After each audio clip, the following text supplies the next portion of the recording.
Hey Ralph, Hey Sam, how you doing? I'm good, we're good. We were just debating whether we should copy and paste when you said just having a cigarette and coffee and gonna jump on. That was a good one.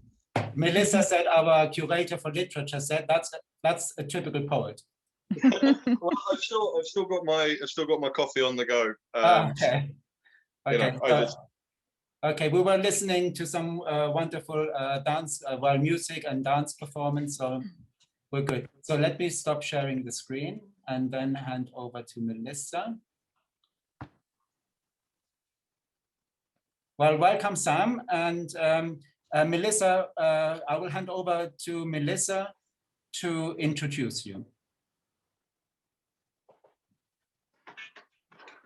Hi, Sam. Hi, everyone. How you doing? Doing well. How are you? Yeah, I'm all right. Sorry, I'm just a little bit flustered at the minute, but other than that, doing okay considering the global pandemic and everything that's going wrong in the world. You're going to take it out in your poetry for us.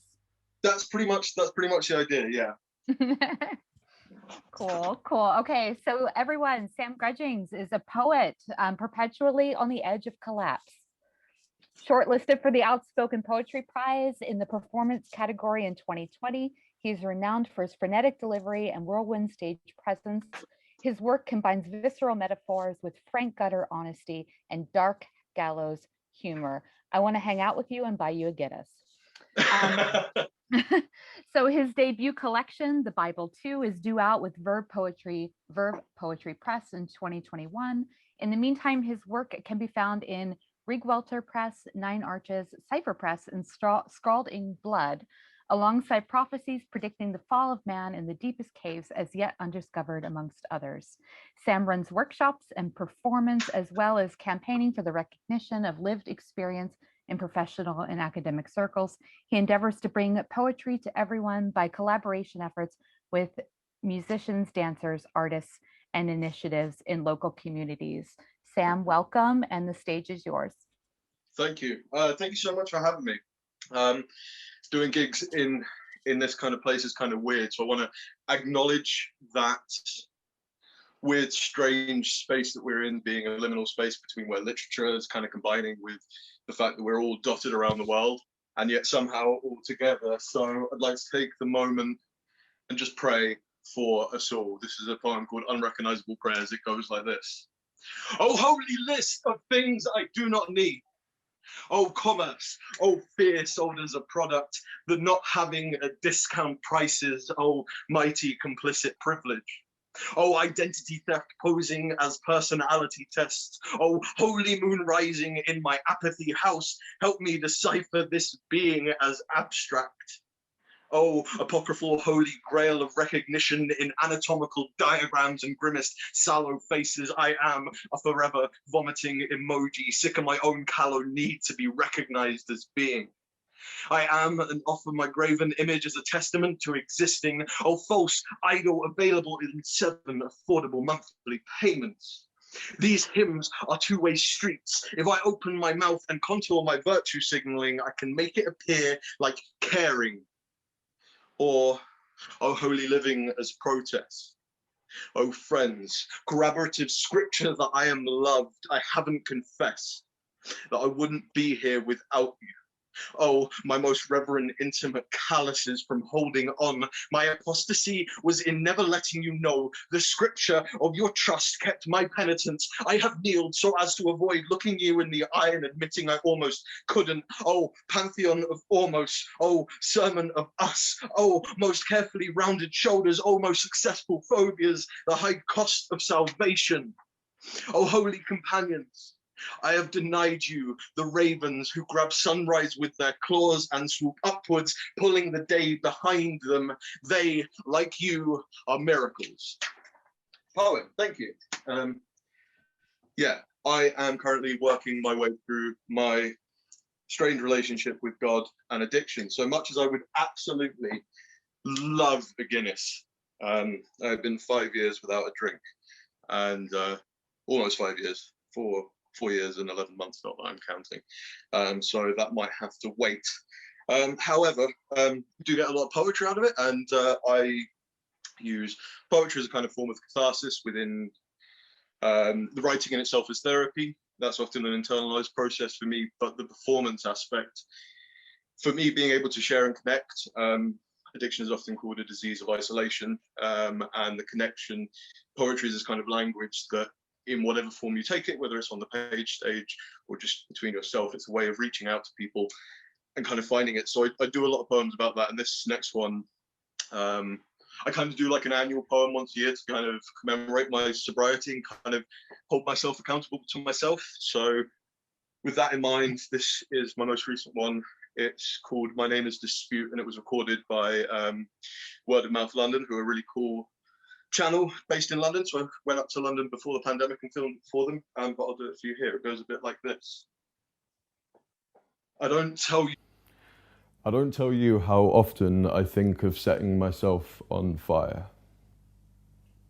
Once a week, me and the other arsonists who think ourselves firefighters sit in a circle and clutch the warmth of coffee against our weakness. We do not talk of kindling, of the cold, or our real names. Instead, we forego excuses for reason. We listen to one another. We talk. And at first, I tell them, I know exactly how it feels when a bottle calls you a god.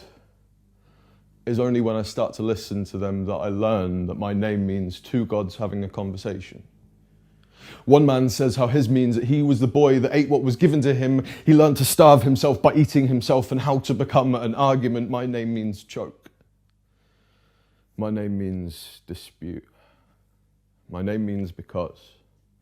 And these definitions are proof of how people like us are prone to decay, how failure is a common result of escapism, how for all my bravado, I am no end. I'm just a beginning that doesn't know the start is over yet.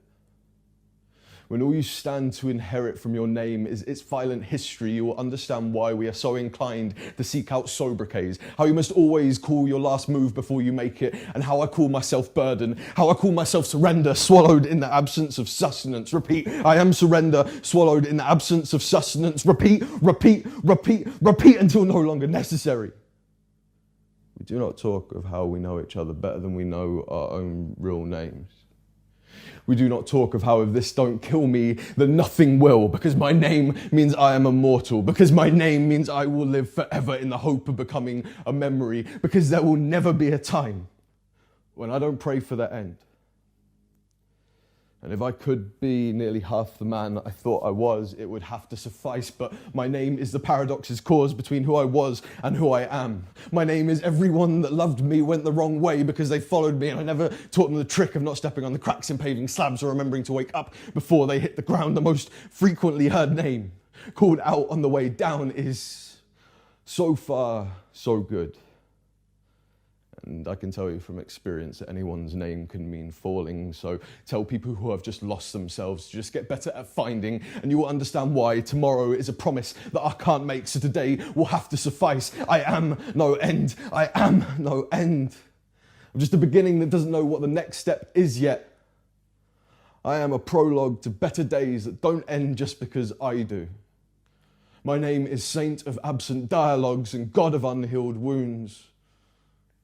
4 years is a long time to remain nameless, but it is better than a decade spent without deserving one. So my name is This Doesn't Feel Like a Resolution, because it isn't one. Another poem for you. I should have probably started with this. I think it's quite often necessary when working, especially in poetry circles, no matter kind of what the audience, most of the audience, I assume, are literary types, which is great. It's such an interesting lineup of and collection of people to kind of bring together. But with poetry, especially my own poetry, because a lot of it is dealing with not easy subjects all the time. A lot of my set will contain references to addiction, as you've just mentioned. Should have mentioned that in hindsight. So I just want to kind of give a trigger warning. The wonderful thing is that despite the distance, because we're at our homes, hopefully if you're listening to something that takes you out a bit and makes you want to, just take 5, you're in the comfort of your home, so it's okay to be triggered in. And I think that's one of the nicest things to work in this format that we're in at the moment. Often when you're at a gig and someone does a poem that's really quite traumatic, you're like, I really need to fucking bawl my eyes out and cry a lot. But you, certainly being raised as a cis man, the toxic masculinity always goes, don't fucking cry, whatever you do. So you have to keep it inside, and that's often quite difficult. But at home, you can bawl your eyes out, and that's okay. We're here with you if that's what you decide to do.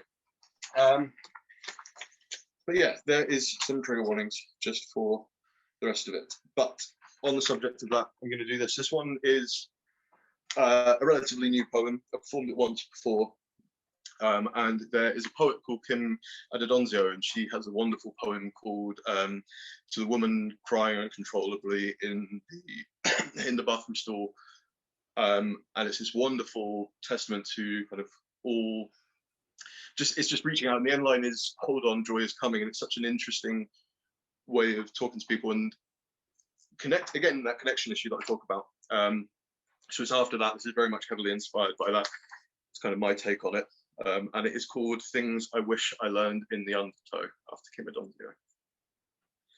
If you do not know how to touch, because you never were softly, if it has been too long since you went to the doctors, because you weren't taught how to say I hurt in a language that isn't a weakness. If you have found that weakness is a becoming and does not make you less, if you realize this too late.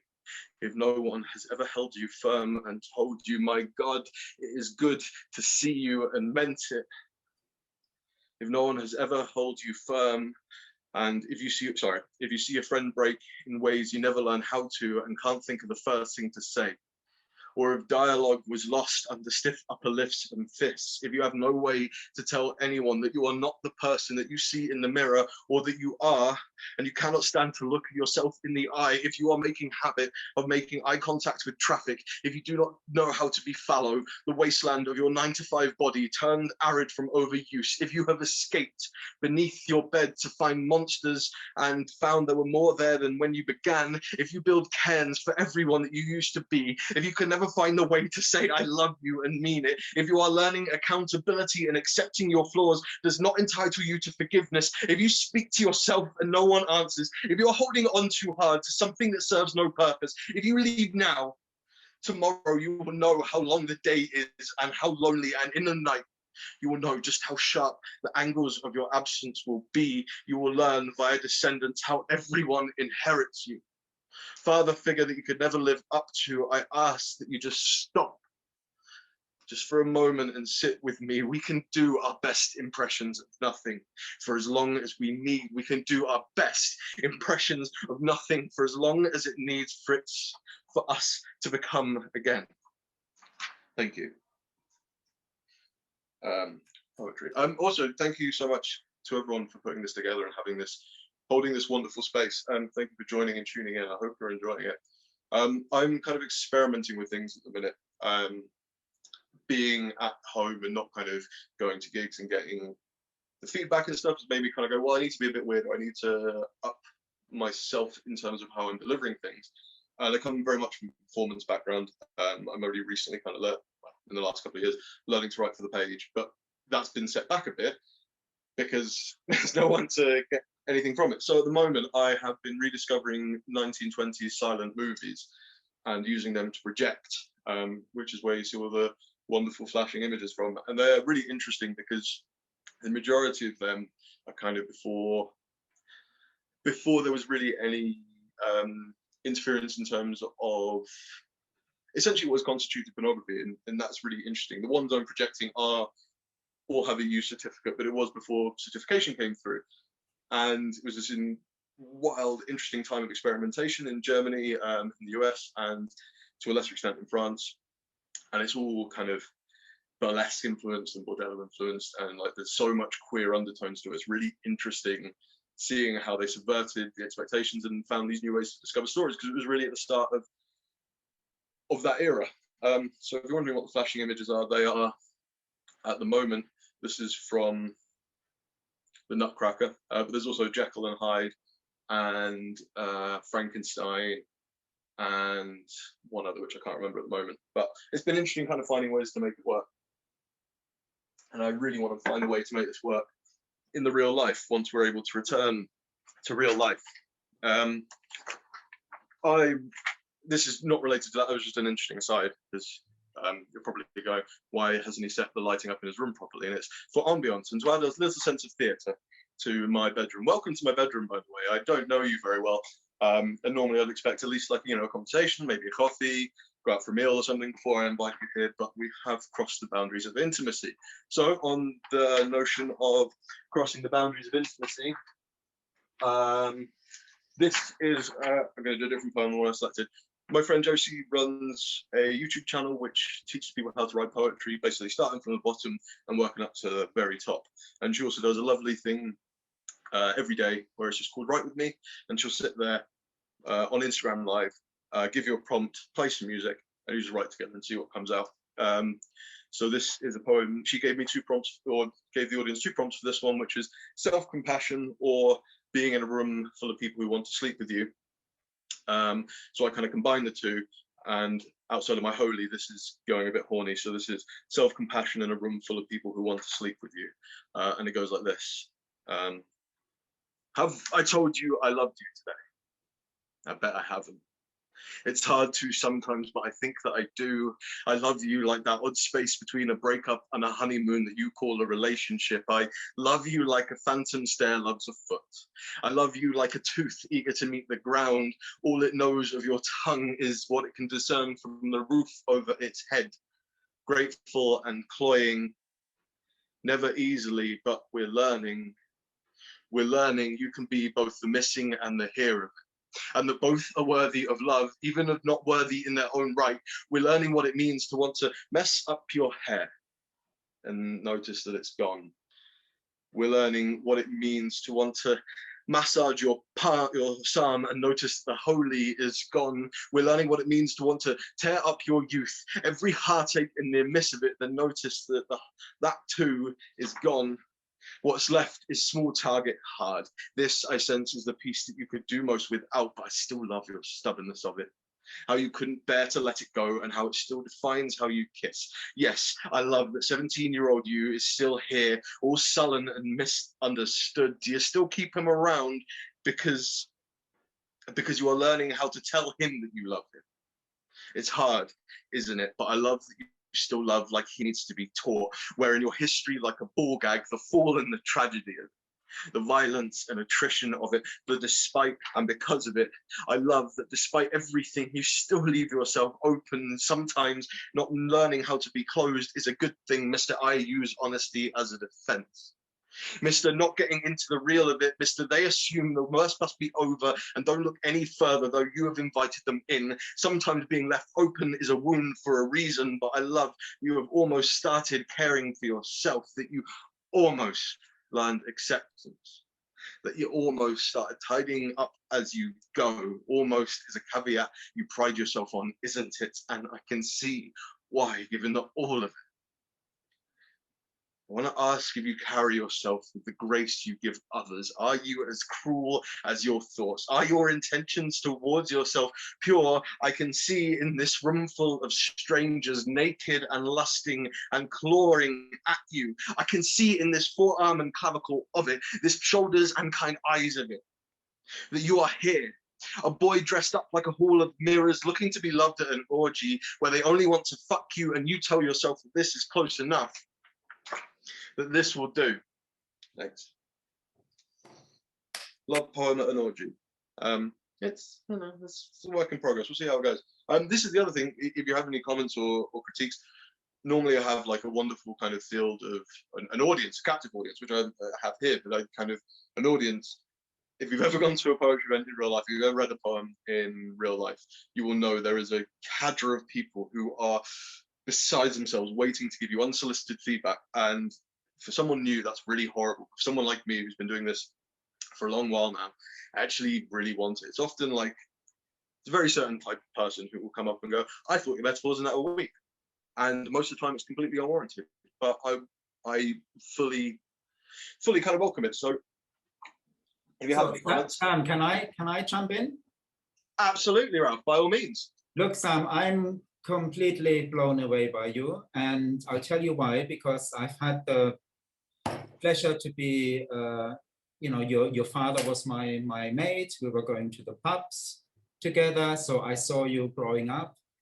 And I never had the expectation, I would have never dreamed in my life that you would become a poet. And so I was completely thrown off balance. So I watched you. I've been watching your journey. And this is the nice thing about social media. I mean, we hate it, we love it, we hate it, we love it. But if it wasn't for social media, I would have never discovered that you have,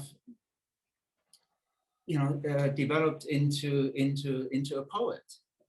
And That's really, so my question to you is, Sam, how the hell did you get into poetry? I've always, funny enough, I've always written. When I was a kid, when you knew me, I would have wrote stories, little stories, and drew little pictures, which my dad would have put up in his study. So I've always kind of had a narrative thing. And my grandpa on my mum's side, Brian Lewis, actually all my grandparents were teachers, but Grandpa Lewis was someone who would sit on his knees and tell us stories, and like that became like a really fundamental part of it. And he always said that, you know, your story is the only thing you have to give other people. And I was quite young when he told me that, but it stuck with me. And I've always written. And I think when I was about 21, I kind of started writing more like lyrics and stuff like that. And like going, I'm going to be in a band someday. I'm going to do this. It's going to be awesome. I never really panned out. And then I was in this really bad place a few years later, and I just needed to get something off my chest. And I was writing really, really terrible poetry. But there was a place in Bristol called the Arts House Open Mic. It was every Friday, and it's just you go down this staircase under a cafe, and there's this little almost speakeasy kind of place. So I went there, grabbed a bottle of wine, signed up, and just read my lyrics without any music, and like, oh, that's poetry. It's not very good poetry, but it's poetry. And the people I found there in Bristol and at this place were so supportive and caring about not necessarily being good at being a writer or anything like this, but just that you're speaking a truth in whatever way. And from that, I met some amazing people. I got more into writing poetry. And I kind of found after a few years of doing this self-examination by writing that drinking was an issue. And I think from stopping drinking, I used poetry as a method of recovery, as a way to reconcile my thoughts, as I've kind of said. And it just became a thing where it wasn't about not drinking anymore. It was about writing really well and kind of following that story through of what my grandpa had taught me to just give a story to people. And I found I've worked with a couple of organizations because addicts in recovery is one of the least understood kind of areas of medicinal science. It goes through phases of years where it's a disease, it's an allergy, it's a psychological thing, and it never really gets defined. And that's finding out the why of it is interesting, but curing it for the time being is better. And I found that giving addicts a voice, giving people with that lived experience a voice, is so helpful and so necessary. And kind of through it, I've met a lot of people who do the same thing. There's a poet called Emily Harrison in London who I know is getting sober and writing about it. And yeah, so it opened me up into a community of writers, and became almost a necessity. Like I can't go a day without reading. I can't go a day without writing something, even if it's just a kind of quick line. And it's my way of keeping me grounded. So I hope that kind of answers your question, Ralph. Well, yeah, and I think is it in your bio where you say that you do poetry because you can't afford therapy? Is that? That is true. That's true. Is that actually true, or is it a spin? So it's a little of both. It's kind of a fallback that I've used as a self-defense mechanism, and like an opener doing poetry, saying I can't afford therapy, and I absolutely cannot. However, I was really lucky to be able to get on the NHS waiting list and had therapy during lockdown, which was an interesting experience. You get a certain amount of free sessions, use it to kind of unmind yourself. And they were like, we can't do anything further for you. We can refer you on to this. And I still can't afford therapy. But now that I have both the framework of the NHS and the wonders that it does, and the framework of kind of writing as a way of understanding the internal monologue, I don't really need to afford therapy anymore. That's something for maybe in the future when when the things that I've kept buried have got too much, then I can look into paying money for it. But yeah, it's a little of both. It's a little bit tongue in cheek, but it is also true that this is my form of therapy, me writing stuff down. So because often that's what counselors and therapists do. They're just there to kind of hear the other side of your thoughts, and they just kind of nod and go, let's explore this. You know where you're going with this. Let's listen.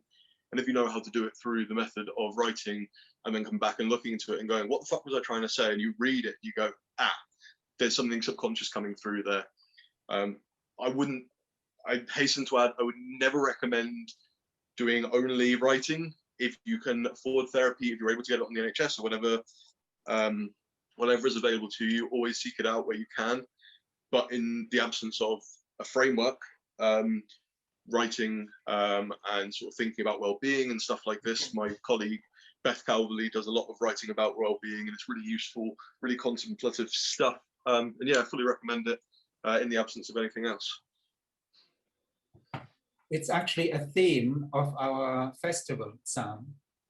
We've had an author and an artist, Juliette, and so she's, through her art, looking to change past narrative, transforming childhood trauma. Oh, wow. Yeah, so check her out on the festival site.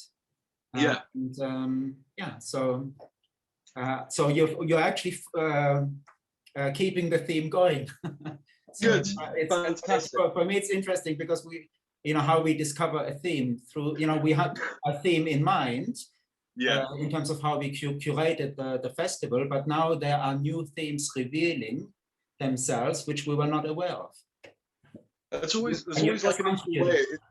It works wonders when you do it. So with that in mind, I'll try and find something slightly on theme. Those have both been done. Sorry, just give me a second. I've managed to mess up the order of my. That's fine. Okay, so. This is another one. This is a brand new one. In fact, no one's heard this. This is. I'm writing a book at the moment, which is called The Bible 2. It's out. Well, I've mostly finished writing it. It's all been accepted, and the publisher has gone, yeah, we'll do it. But I didn't realize I'm as much of a perfectionist as I am. So I've been kind of going through it these past 6 months and just kind of tweaking it and adding new bits in it, finding new poems. And there's a running theme. Obviously, it's the Bible, and this one's called Sinner. And it's actually based off an experience where a lot of people have come up to me and said, I have a problem with drinking. And it's really interesting seeing how that rolls out. So it's called Sinner.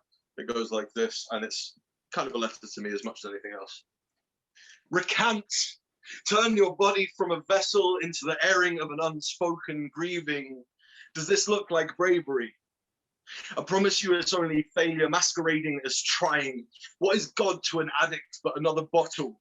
The crystal in your piss is for making windows in an unwritten future. There's no sense of occasion is in last. Clarity is a qualifier. In searching for answers, hands become hard shoulders, pressed into the service of interrupting palms. This awkward allography, the strange biology of a body denying itself and becoming something altogether different. The saint of phantom limbs is dismayed at the skin grafts and whiplash from denying it all. Obscurity is a hungry road offered to the nights you spent forgetting which state you were in. Fix yourself an excuse, 3 parts nearly to another 1 part escape. Oh, you know this one. Did you know that locusts will eat each other because they are scared of being eaten by other locusts? In the aftermath, I nurtured an autumn mouth in my kidney region, begging the harvest. A famine can recur on an empty stomach. I have spent every afterlife I am owed, distilling redemption into something palatable. 1,000 sins uttered into being, all these long years gathered in a body, desperate for touch, a corpse waiting to become what Samaritan would stop for the God of the ditch. Reincarnation is just another trick they don't teach you. Stop running your mouth into brick walls. Your teeth are starting to look like Victorian architecture. I don't know how or when I discovered alcohol could be used as an excuse, but when coping dresses up like self-preservation, survival comes at any cost and you are always willing to pay it. Salvation sometimes means never looking back. Salvation sometimes means the full immolation of your entire former. Salvation sometimes never comes, but the silk of tomorrow reveals my single mole breath could never learn the decorum of prophecies, and that if I could, I still wouldn't. This is how people like me don't pray for the end, but reenact it. Thanks. Also, thanks for the long set. It's really interesting to be able to kind of get space between poems, which I'm not used to. Normally I have a running theme of kind of in-jokes and stuff, but actually it's just nice being able to talk and have an audience listen. Yes, if you want to follow me, obviously it's in the pandemic, so you can't do it in real life. I am based in Bristol. Once this is all over, if you want to come around for a cup of tea or to be shown around the sights and wonders of Bristol, that's absolutely fine. In the meantime, you can follow me on social media, on Twitter, Facebook and Instagram, and all those things where I'll post anywhere between art that I've been drawing, poems in progress, and occasional nudes just to keep things spicy. This is not about any of those things. This is a poem called October Built Houses, and I recently recorded a video for it for a new channel called Ink Bomb, another person to check out. And it's about losing. So like poetry, we talk about love a lot. It's kind of it's a very cliche thing, but we do. However, we don't talk about all the types of love. It's just kind of exes and lovers and all this kind of thing. And I think the love of friendship is something that doesn't get spoken about a lot. And losing friends is like this really weird and hard to navigate process. And often there are reasons for why it happens, but it's still something that needs to be talked about and grieved in the right way. So this is October Built Houses, and it goes a little bit like this. I admit freely that I am a place we both used to be. There are small towns that live and die inside of us that I believe will serve as compromises to our history here in the ruins that October built. We are two homes to have escaped from, remembering one another, haunted by accents we can't shift to remind us that permanence is for others, even if we can't help but empathize. I don't speak for myself when I say that growing up in failure's uniforms makes being found a change. Is there any surprise that our language sounds like missing when all we knew was lost? Is there any surprise that we speak comfortable silences better than we explain ourselves?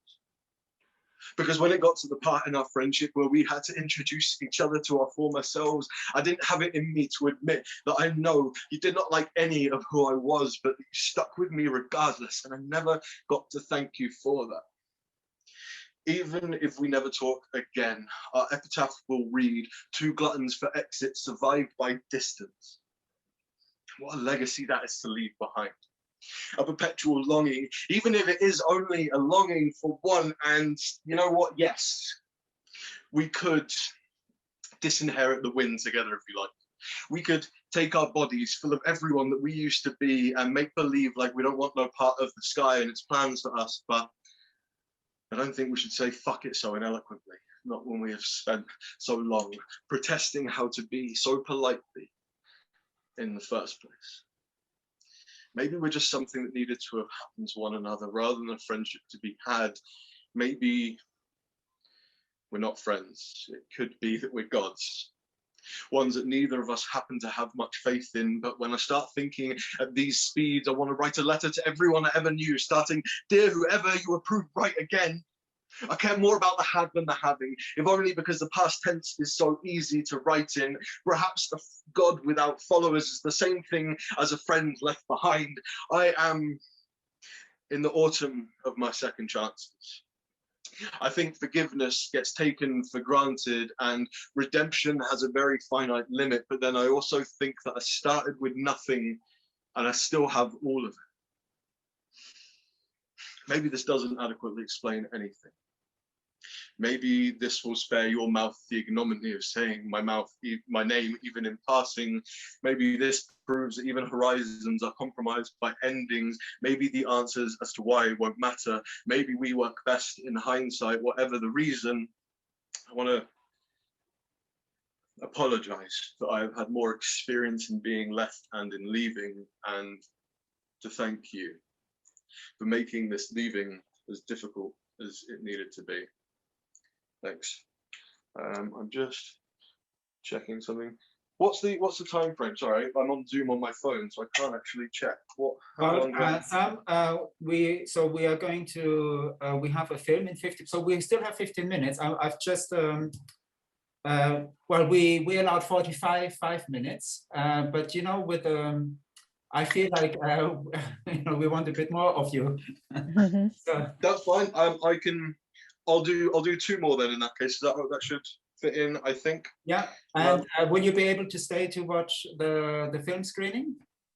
Yeah, absolutely. Okay, yeah, great. sorry, I've been running around today, so I've been a bit out of sorts. And then I was like, I've got the gig in a second. I need to have a fucking cigarette and I need to have a coffee. And then I got the message. I was like, oh shit. So I apologize for being late. Well, no, you have given the festival a nice anecdote. Sam the poet says, well, I'll have a cigarette before I jump on. Yeah, so I think, you know, we all, when we, you know, start things from coming from nothing, we need anecdotes. We need, you know, in terms of the identity of the festival. So you've given our festival an identity. I used to promote poetry events in Bristol. I used to run a team called Milk, and there is a theory, I don't know if it's a theory or a provable fact, among poets, it's called poet time.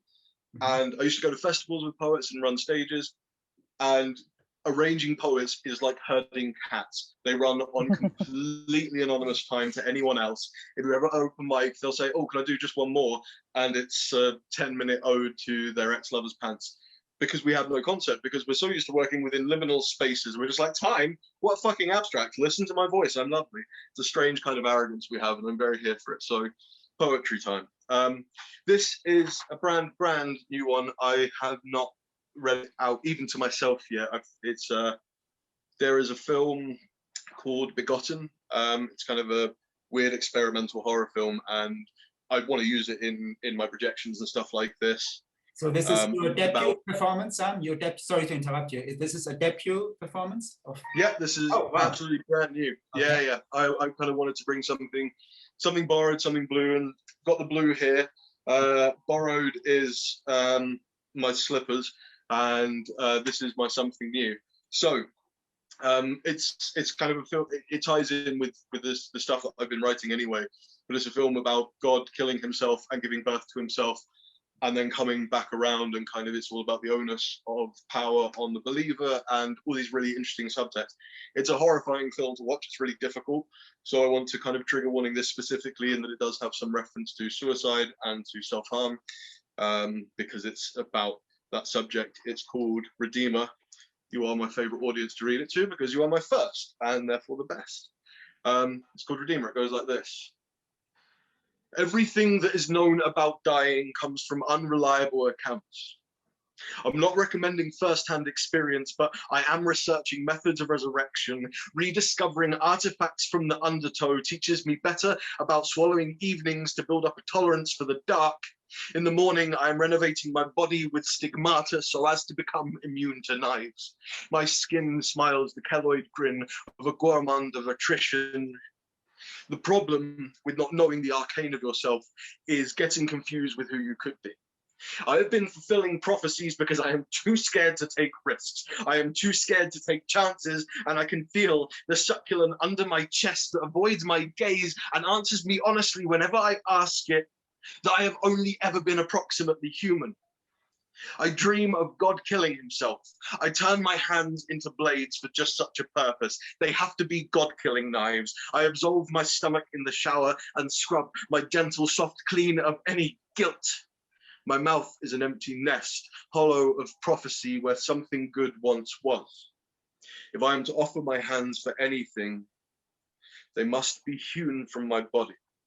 The callous, vicious rhetoric of self-sacrifice in context of having nothing. I dare not ask for crosses or consolations. I simply present myself before God, knowing I must kill him or become him. I open my heart to the grisly task. Behold my needs, which I know not myself, and I see and do according to tender mercy. Because if I've been made in his image, then my hands are God's weapons by design. If he has the means of killing himself, then so do I. If I've been made with the intention to kill God, I must trust God's holy script and not falter, plunge my hands into the neck of God and lovingly cradle his head as he disappears, then accept the mantle of God, though its burdens are infinite. After everything, it will be peaceful to have the power to make amends and no desire to do so. I adore all his purposes without knowing them. I am silent. I offer myself in sacrifice. I yield myself. I have no other desire than to accomplish what I am intended for. Teach me how to pray, and pray there is a God in me. I wonder if my awkward does not mar the process of apotheosis. A man still held mortal by all the ways in which he went wrong. I admit I was not cut out for this. I am so sorry for the ghost I made him be, and honor him as someone who cured me of sleep. It is nostalgic to me seeing empty houses as part of my father's work, disenfranchised bodies as real estate for the old ones. I am told I have it in me to change. In response, I offer the solace that I am immune to knives. I am admired for how brave I am to accept my failings in such an artful way. Applause ripples the God body consuming itself in the eagerness of anonymity. I am told the mouths erupting in my skin are blessings that I don't allow myself to feel the weight of. We limit ourselves to hungers we can manage. I am told that if my body becomes mouths and knives, then it is because I am chosen. I dare not ask what for, not now, not after all the prayers I have hit reply all to with, sure, if you think it will change anything. I am told I can be a martyr. I respond with a grudging acceptance, provided it means I make it out of this one alive. Thank you. A little bit dark, so I want to kind of end on a high. There's this process of care within poetry, the poetry world. You want to kind of look after your audience, and I'm conscious that normally if I discuss any triggering stuff, any weird horrific stuff and addiction, that I have the opportunity to kind of hold you afterwards. We'll go outside and we'll have a cigarette together and we'll talk, which is a real nice thing that I miss a lot about poetry communities. Well, I need a cigarette now. Don't have a cigarette. I've got one last. Way. It's the post-coital thing about poetry. No one admits it. Everyone feels like they've been fucked. I'm ready right? to go, mate. Ready to go. Yes. I've got one last poem. Could I ask you a question before you go on to your last point? Yeah, absolutely. That's okay. Yeah, sorry about this. I'm sorry I'm interrupting your flow. No, not at all. Two things before I answer the question. One, I think your poetry is fantastic, and that's not because you're there and I'm just saying that. But equally, how you perform it, I think, really breathes life into it, the way you perform it. So both things, the poetry is good, and the way you breathe life into it. Let's really take you back 10 or 15 minutes ago. You made a statement about having put your poetry down in book form. Yeah. And then you didn't realize you were such a perfectionist until you've done that. And then you were sort of reluctant to actually release that out into the world until it was absolutely pristine and as you wanted it. Yeah. I was just wondering how you deal with what possibly, as an observer, may look like a bit of a contradiction, because you come across as somebody who challenges convention, and yet you want this to be perfection. And how do you pull those two things together? How do they live together?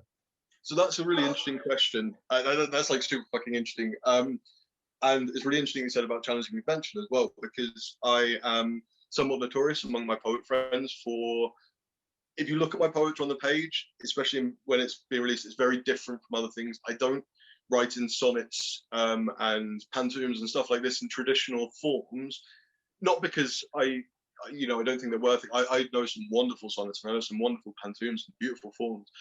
It's more that I can't see the value of putting my own writing into it. However, when I'm writing, I make my own forms. I've recently invented one called a Corinthian, where it's written in 3 columns and it's intended to be read 1, 2, 3, but it needs to work on every line. It needs to be its own separate thing, so it works across these things. And doing it in this manner is where you have to be perfectionist, because even though it's a form that doesn't have someone going, this is how it's supposed to be, it's 14 lines, this is the rhyme scheme, I'm inventing constructive ways to ensure that I don't just write and never stop writing, because I will do that. So I have to be perfectionist in that.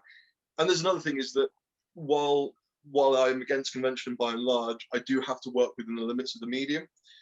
Not as a bad thing. I think that constraint is necessary. But I have to, you know, my bookshelf, which I don't know, I will spin my camera around just briefly so you can see, if you can see in the corner of my room.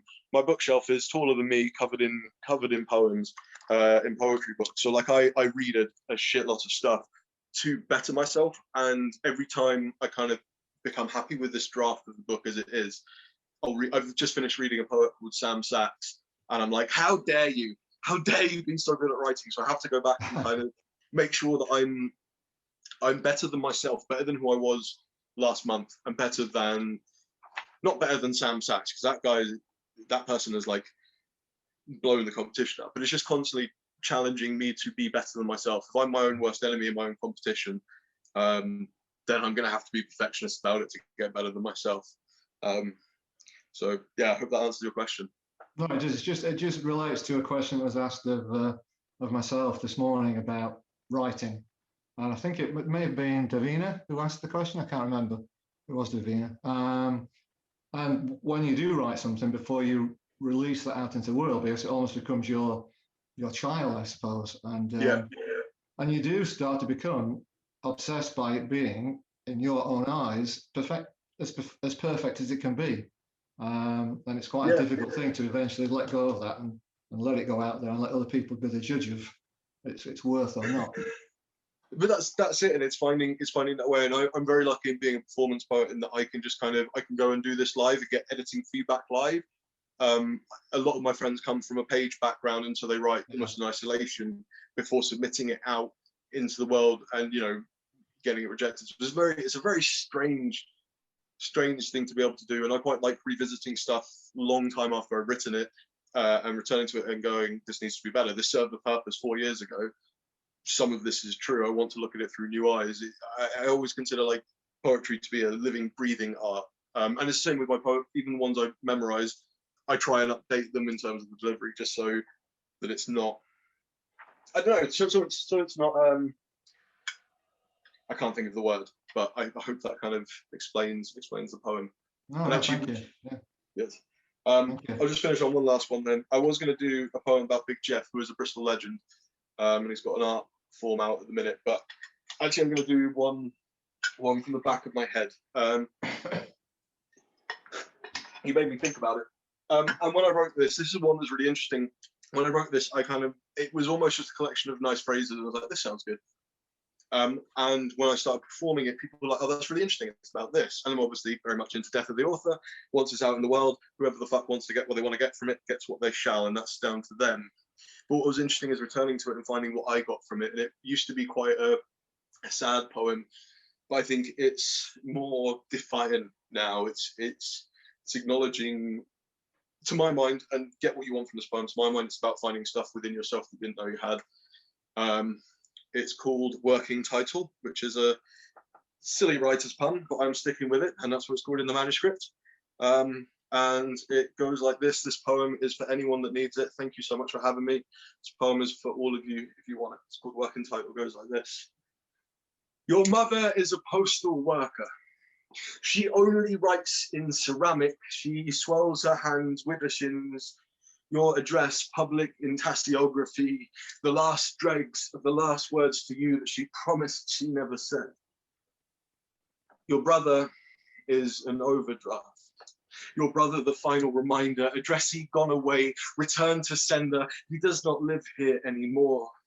There's nothing but postcard reminders of his existence and that honey sticky blue tack bleach residue on walls from where he tried to store his memories. Your father is forgotten like so many others. Your father's name is mispronounced and you are thankful for small sympathies. His noun was an abstract that must be and so shaped itself into language and was left in words not said. You